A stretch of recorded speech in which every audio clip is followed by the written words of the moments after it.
Assalamualaikum warahmatullahi wabarakatuh.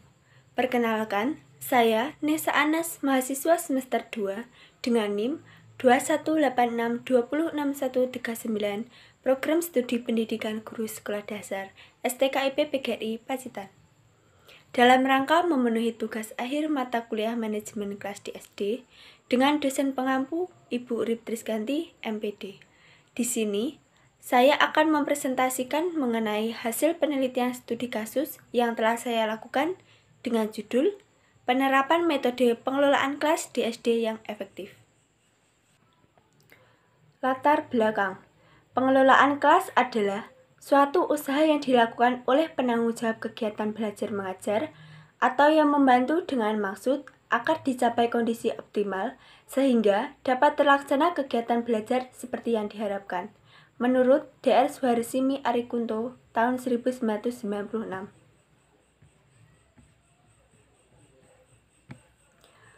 Pengelolaan kelas dapat dilakukan dengan beberapa pendekatan, hubungan yang baik antar guru dan juga siswa. Pendekatan tersebut antara lain: 1. Pendekatan kekuasaan, 2. Pendekatan ancaman, 3. Pendekatan kebebasan, 4. Pendekatan resep, 5. Pendekatan pengajaran, 6. Pendekatan perubahan tingkah laku, 7. Pendekatan sosial ekonomi, 8. Pendekatan kerja kelompok, dan yang ke-9, pendekatan elektis dan pluralitis.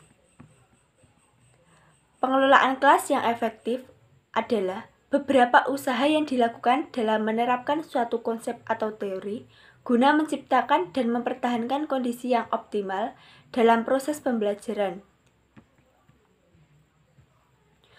Menurut Omar Hamalik dalam Dijermah dan Zain tahun 2002 halaman 196, kelas adalah suatu kelompok orang yang melakukan kegiatan belajar bersama yang mendapat pengajaran dari guru. Tempat dan waktu penelitian. Penelitian ini dilakukan di 2 daerah di Kabupaten Pacitan, di antaranya Desa Menadi, Kecamatan Pacitan, dan Desa Mujeng, Kecamatan Lawangan. Pertimbangan pemilihan lokasi ini adalah: 1. Adanya penerapan metode pengelolaan kelas yang efektif dari faktor guru dan siswa. 2. Keterjangkauannya dan kemudahan peneliti menggali informasi. 3. Sudah terjalin komunikasi antara peneliti dan calon narasumber. Subjek dan objek peneliti. Subjek dalam penelitian ini meliputi 1 orang guru dan 1 orang siswa. Subjek atau responden dipilih secara purposive sampling atau dengan pertimbangan penelitian dan sesuai dengan apa yang sudah diteliti. Pertimbangannya antara lain adalah: 1. Adanya komunikasi yang baik antar responden. 2. Subjek memiliki pengetahuan dan komunikasi yang dianggap mencangkup. 3. Memahami dengan baik apa yang akan menjadi permasalahan selanjutnya. Selanjutnya, objek pada penelitian ini adalah mengidentifikasi penerapan metode pengelolaan kelas di SD yang efektif. Hambatan atau permasalahan dalam penerapan metode pengelolaan kelas yang efektif.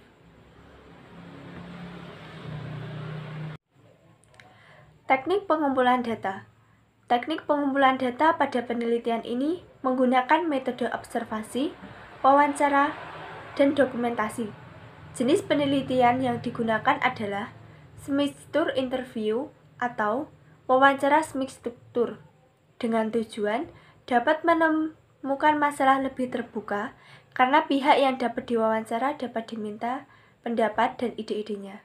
Di samping itu, wawancara dilakukan dengan menggunakan petunjuk umum wawancara dengan menggunakan kerangka pertanyaan yang akan ditanyakan. Analisis data.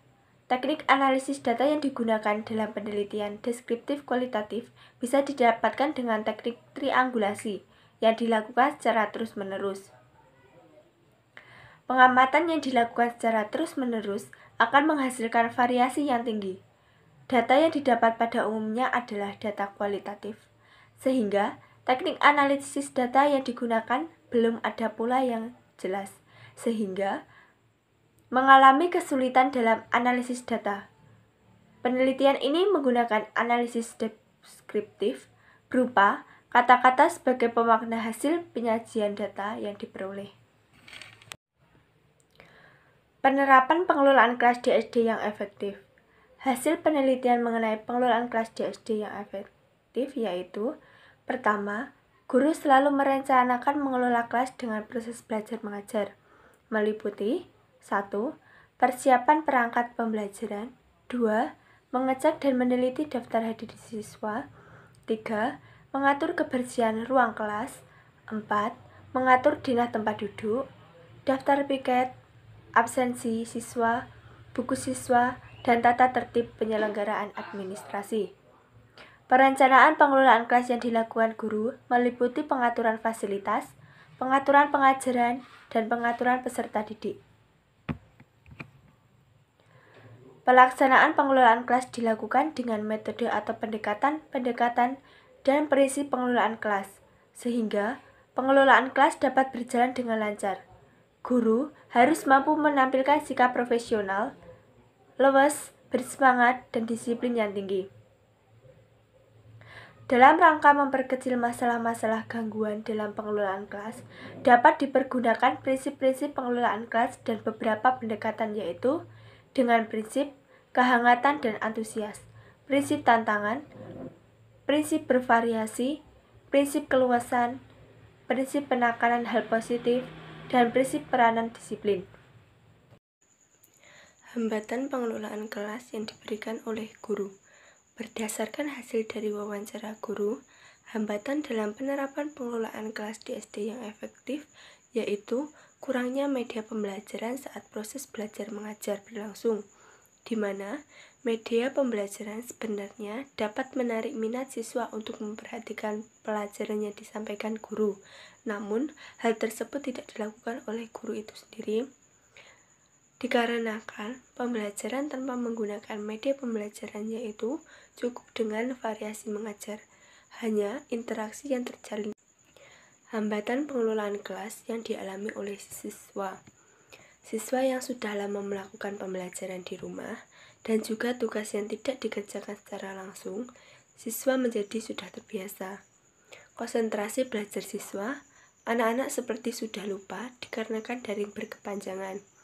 Kurangnya keaktifan siswa dalam bertanya kepada guru saat pembelajaran, mengembalikannya motivasi belajar yang sulit untuk diterima oleh siswa selama ini yang dikembangkan oleh Bapak Ibu Guru. Jadi untuk mengelola kelas, siswa membutuhkan waktu lagi. Harapan dengan adanya pengelolaan kelas. Dalam penerapan pengelolaan kelas yang efektif, dilakukannya dengan metode atau pendekatan-pendekatan dan prinsip pengelolaan kelas, sehingga pelaksanaan kelas dapat berjalan dengan lancar. Dalam penataan ruang kelas harus dibuat dengan senyaman mungkin, sesuai dengan prosedur pengelolaan kelas. Sikap guru yang harus optimis. Peran guru dalam pengelolaan kelas sangat penting, karena guru adalah manajer di dalam kelas. Kelas akan menjadi bermasalah bila guru di dalam kelas tersebut tidak dapat menyelesaikan masalah-masalah dalam pendekatan aturan dan tidak dapat solusi yang tepat untuk mendisiplinkan siswa-siswanya. Dalam pengelolaan kelas, guru lebih memaksimalkan media pembelajaran, juga metode pembelajaran yang lebih efektif lagi, dengan hasil nilai siswa dalam bidang pengetahuan, keterampilan yang kurang baik nanti dapat dievaluasi lebih baik lagi dan dilakukan perbaikan. Mengembalikannya semangat dan konsentrasi belajar siswa dikarenakan daring berkepanjangan. Mengembalikan motivasi siswa yang selama ini dikembangkan oleh Bapak Ibu Guru. Tambahan motivasi dalam pembelajaran disebabkan karena kurangnya bersemangat, kurangnya termotivasi, dan mendorong siswa untuk tertarik dengan pengetahuan. Simpulan, berdasarkan hasil dari wawancara yang telah dilakukan, pengelolaan kelas sudah terlaksana dengan baik. Namun ada beberapa yang harus menjadi pertimbangan guru dalam proses pembelajaran. Di antaranya adalah kurangnya penggunaan media pembelajaran, di mana tanpa tambahan media pembelajaran dalam pengelolaan kelas sangat membantu siswa dalam belajar, yaitu dengan media pembelajaran mampu menarik minat siswa dalam pembelajaran. Dalam pengelolaan kelas, bahwa pelaksanaan tidak semudah dengan teori. Untuk itu, guru harus memiliki metode-metode atau strategi dan pendekatan untuk menunjang terlaksananya kegiatan pengelolaan kelas sehingga tujuan yang ingin dicapai dapat terrealisasi. Hambatan pengelolaan kelas dari faktor siswa sendiri yaitu dengan kurangnya keaktifan siswa dalam kelas, kurangnya minat dalam mata pelajaran, pelajaran yang tidak disukai oleh siswa, membuat niat untuk mempelajari menjadi sulit. Siswa yang sudah lama tidak melakukan pembelajaran secara langsung, membuat siswa harus menyesuaikan lagi lingkungan belajar, mengembalikan motivasi pada siswa untuk lebih aktif lagi dalam proses pembelajaran. Banyak faktor yang dapat menghambat dan mempengaruhi proses pelaksanaan kelas dalam meningkatkan belajar siswa. Untuk itu, guru harus mengembangkan faktor pendukung agar pelaksanaan kelas dapat berjalan dengan baik, serta guru mampu mencari jalan dan menyelesaikan permasalahan yang dihadapi siswa dan melaksanakan pengelolaan kelas.